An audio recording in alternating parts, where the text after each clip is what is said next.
អូខេសួស្តីបងប្អូនទាំងគ្នា Welcome back មកកាន់ episode ថ្មីសម្រាប់ថ្ងៃនេះខ្ញុំចង់បង្ហាញអ្នកទាំងអស់គ្នាទាក់ទងជាមួយនឹងការមើលទៅលើការ change state ហើយសម្រាប់ការវិភាគថ្ងៃនេះគឺខ្ញុំ analyze ទៅលើEuro USD អូខេអញ្ចឹងសម្រាប់មេរៀនថ្ងៃនេះគឺខ្ញុំបង្ហាញទាក់ទងជាមួយនឹងការបដូរលំហូរ change of character CISD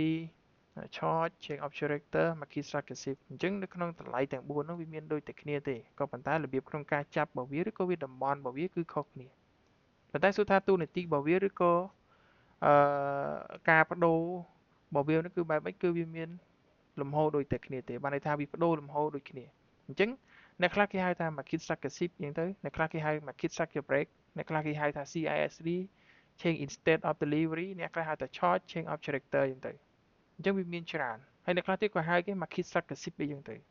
អ្នកខ្លះទៀតក៏ចាប់ FR អញ្ចឹងទៅ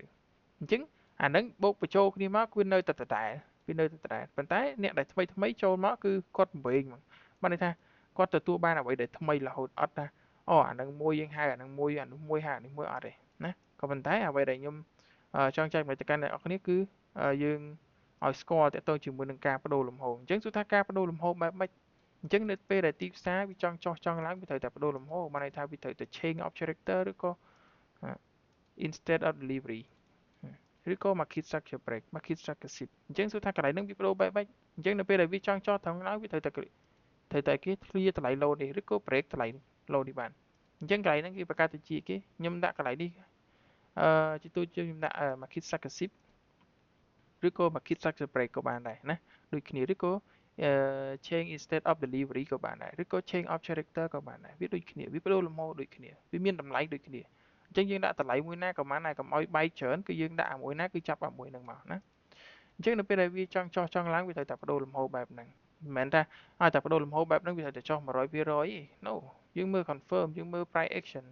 យើងមើល array នៅខាងលើនេះតើវាចាក់ចូល array វាបែក array ហ្នឹងអត់ក្នុងករណីអត់បែក array បានរកឱកាសខ្សែតម្លាក់មកយើងមាន confirm order block ឬក៏ FVG ឬក៏ IFVG ឬក៏ BPR នៅតំបន់នេះអាហ្នឹងគឺទៅជា array របស់ ICT ចាក់ចូលតំបន់ហ្នឹងអូខេចាក់ចូលនៅនេះបង្កើត order block ដើម្បី lock តម្លៃអ្នកបាយឡើងទៅលើនេះ lock កម្លាំងដែលហ្នឹងកម្លាំងដែល sell ចូលមកចាំយើង sell តម្លាក់មកអញ្ចឹងអាហ្នឹងជាការបដូរលំហូរពិតប្រាកដ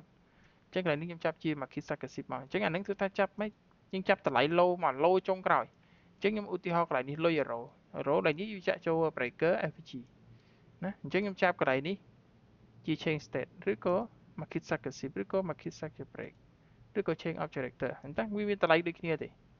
បដូរលំហូរខ្ញុំចាប់ប៉ុណ្្នឹងមក market shift market shift អញ្ចឹងខ្ញុំដាក់ market shift មកវាមានតម្លៃដូចគ្នាមិនបាច់ចាំចាប់ច្រើនទេចាប់ឲ្យមួយណាដាក់ហ្នឹងមកណានេះ market successive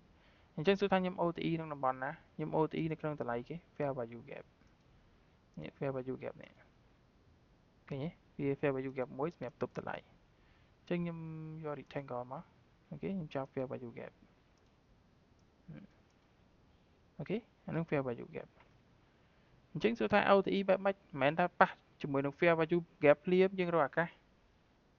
sell ភ្លាមទេ no កុំ sell ភ្លាមយើងចាំមើលតម្លៃជាក់ស្ដែងណាតើវាបង្កើត order block ដើម្បី lock កម្លាំងអ្នក buy នេះឲ្យនៅឬក៏កម្លាំងអ្នក sell ចូលមកឲ្យនៅនៅពេលដែលអ្នក sell ចូលមកចាំយើង OTE យើងចាំ OTE ដែល set ហ្មងនៅខាងក្រោមនេះជើងទី2ជើងទី3ចាំយើង OTE មកណាឬក៏យើង sell តម្លាក់មកណា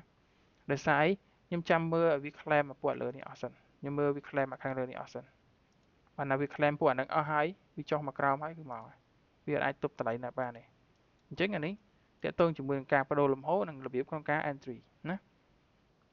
អញ្ចឹងអ្នកខ្លះទៀតគេចាប់ដូចខ្ញុំនិយាយចឹងថាគេចាប់តាម style របស់គេអ្វីដែលគេនឹកឃើញអ្វីដែលគេចេះគឺចាប់បែបហ្នឹងអញ្ចឹងយើងអ្នកដែលថ្មីថ្មីអត់ចេះទេយើងចេះតែចាប់តាមគេអានេះចាប់ change state អានេះចាប់ short អានេះចាប់ market shift អានេះ market structure break អានេះ FR អCISD ចឹងទៅវែងបាត់ណាអញ្ចឹងទីផ្សារនៅពេលដែលវាចង់ចុះចង់ឡើងគឺវាត្រូវតែបដូរលំហូរ 100% ត្រូវតែបដូរលំហូរដូចកន្លែងនេះលំហូរឡើងគឺចាក់បដូរលំហូរឡើងតែនេះចុះគឺត្រូវតែបដូរលំហូរដូចគ្នាពេលខ្លះនៅក្នុង15នាទីវាមិនអាចមានបដូរលំហូរប៉ុន្តែនៅក្នុងប៉ុន្មាននៅក្នុង3នាទី5នាទីវាអាចបដូរលំហូរអញ្ចឹងនៅក្នុងការបដូរលំហូរវាមានគ្រប់ time frame មិនថា time frame ណាទេមិនថា1ម៉ោង4ម៉ោង30នាទី daily ទេវាមានបដូរលំហូរទាំងអស់បដូរលំហូរគ្រប់ time frame មក ក៏ប៉ុន្តែបើសិនក្នុងករណីនៅក្នុង high time frame វារៀង late នៅក្នុងការបដូរបន្តិចវារៀងយូរអញ្ចឹងនៅក្នុងការបដូរមួយវារៀងពិបាកក្នុងការបដូរដែរណាអញ្ចឹងវាទាមទារពេលវេលាបើសិនក្នុងករណី time frame តូចអូខេបដូរលំហូរពេលណាក៏បានដែរណា market successive ចាក់ចូល FVG ឬក៏អានេះគេហៅថា imbalance អញ្ចឹងខ្ញុំសូមបញ្យល់ទៅមក imbalance មួយទៀតចុះណាអញ្ចឹង imbalance គេចាប់ដោយតម្លៃ FVG ដែរបានន័យថានេះទីតម្លៃ FVG ក៏ប៉ុន្តែ FVG នេះវាធំពេកណាឧទាហរណ៍វាឡើងចន្លោះលេខធំអញ្ចឹងទៅអញ្ចឹងគេចាប់អាហ្នឹងជា imbalance គេវាស់មិនគេទាញ Fibo មកវាស់ OTE នៅក្នុង imbalance ហ្នឹងចាំមើលវាឡើងទៅដល់ប៉ុន្មានលើសពី 50% ដល់ 60% 70% នេះតំបន់00នេះគេរកអាកាសតម្លាក់ហើយតោះនេះអាហ្នឹងគេរកអាកាសអញ្ចឹងនៅក្នុងតម្លៃ imbalance អញ្ចឹង imbalance វាដូចតែតម្លៃ FVG ដែរទេក៏ប៉ុន្តែវាជាដោយសារតែ volume វាខ្លាំងពេកអញ្ចឹងយើងវាស់ OTE នៅក្នុងហ្នឹងមកដើម្បីដឹងតំបន់ដែលយើង entry អញ្ចឹងបើសិនវាទូចចេះយើងចាប់ FVG ធម្មតាទៅអញ្ចឹងពេលខ្លះមិនថាតតែចាំទៅដល់ 50% ឬក៏ 60% នៃ imbalance ឬក៏ដល់ OTE នៃ imbalance ទេ no ចូលដល់តំបន់ណា confirm entry sell តម្លាក់យើង sell តម្លាក់មកកុំចាំទៅដល់កន្លែងពេលខ្លះប្រយ័ត្ន late នៅក្នុងការ entry ដែរណាអូខេអញ្ចឹងយើង back ទៅខាង market successive យើងវិញណាmarket successive ខ្ញុំចាប់កន្លែងនេះជា market successive គឺជាការបដូរលំហូរឬអ្នកខ្លះគេចាប់ជា change of character អីចឹងទៅគឺ short អីចឹងទៅឬក៏ CISD អីចឹងទៅអានឹងបានដូចគ្នាអត់អីទេស្រាប់តែគ្នាយើងចេះអាណាចាប់អាហ្នឹងទៅណាប៉ុន្តែកុំច្រឡំកុំថាអូអាហ្នឹង CISD វាខុសមែនក៏ប៉ុន្តែវាស្ថិតនៅក្នុងលំហូរតែមួយទេបានន័យថាទូនាទីវាស្តៀងគ្នាទេវាមិនជាបញ្ហាទេនៅក្នុងការចាប់ណាអញ្ចឹងអានេះលុយអឺរ៉ូអញ្ចឹងវាមានបដូរលំហូរដូចគ្នាណាបដូរលំហូរទាំងអស់មិនអត់ទេអញ្ចឹងយើងចាប់មកជាទូទៅខ្ញុំមើល kill zone time frame ធំណាយើងមើល high time frame ហើយខ្ញុំចូលមកវិភាគនៅក្នុង time frame តូចបានន័យថាខ្ញុំចាប់ array ទៅលើ time frame ធំហើយខ្ញុំចូលមក confirm OTE នៅក្នុង low time frame អញ្ចឹងសួរថាឥឡូវទីផ្សារកំពុងតែបដូរលំហូរឡើងបែបនេះខ្ញុំរក key លើកឡើង confirm ចាក់ចូល mitigation ចាក់ចូល FVG លើកឡើងចាក់ចូល FVG លើកឡើងតោះតែវាចង់ចុះមកគឺវា break តម្លៃ low បានមួយ retest ឡើងទៅវិញចាក់ចូល FVG អញ្ចឹងទៅចាក់ចូលមក array អីចឹងទៅអាហ្នឹងខ្ញុំរកឱកាស share តម្លាក់មកវិញអូខេអាហ្នឹងវា fine អញ្ចឹងទីផ្សារនៅពេលដែលវាចង់ចុះចង់ឡើងត្រូវតែបដូរលំហូរបើមិនក្នុងករណីវាមិនទាន់បដូរលំហូរទេអាហ្នឹងពេលខ្លះវា retest តិចតួចទេកុំសប្បាយចិត្តក្នុងការដែលលេងម្ចាស់វាពេកណាកុំសប្បាយចិត្តពេកអានឹងវាជាការ counter របស់ផ្សារតិចតួចទេណាបើសិនវាបដូរលំហូរមួយគឺច្បាស់ពិតប្រាកដណាដូចកន្លែងនេះ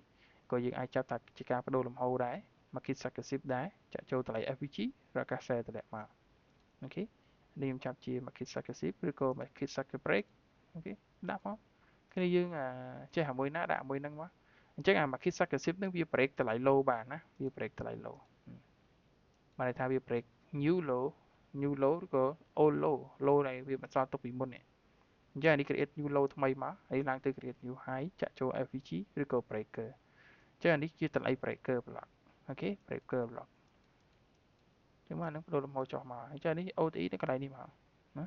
អញ្ចឹងយើងចាំមើលហ្នឹងមិនទៅដល់ហ្នឹងយើងចាក់ OTE ព្រាមទេចាំមើលបង្កើត order block ដើម្បី lock កម្លាំងអ្នក entry buy សិនចូលកម្លាំងអ្នក sell ចាំ sell តម្លាក់ណាដូចកន្លែងនេះក៏បដូរលំហូរដូចគ្នាណាអូខេបដូរលំហូរអានេះចាក់ចូលគេ order block ឡើងទៅណានេះចូល order block ឡើងទៅណាវាមានអីពិបាកទេណា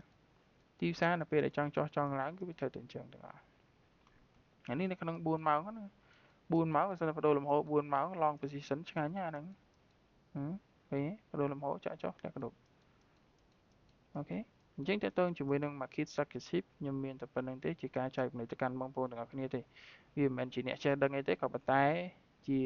ខ្មែរដូចគ្នាអ្វីដែលអាចចែករំលែកបានគឺខ្ញុំនឹងចែករំលែកអូខេអរគុណច្រើន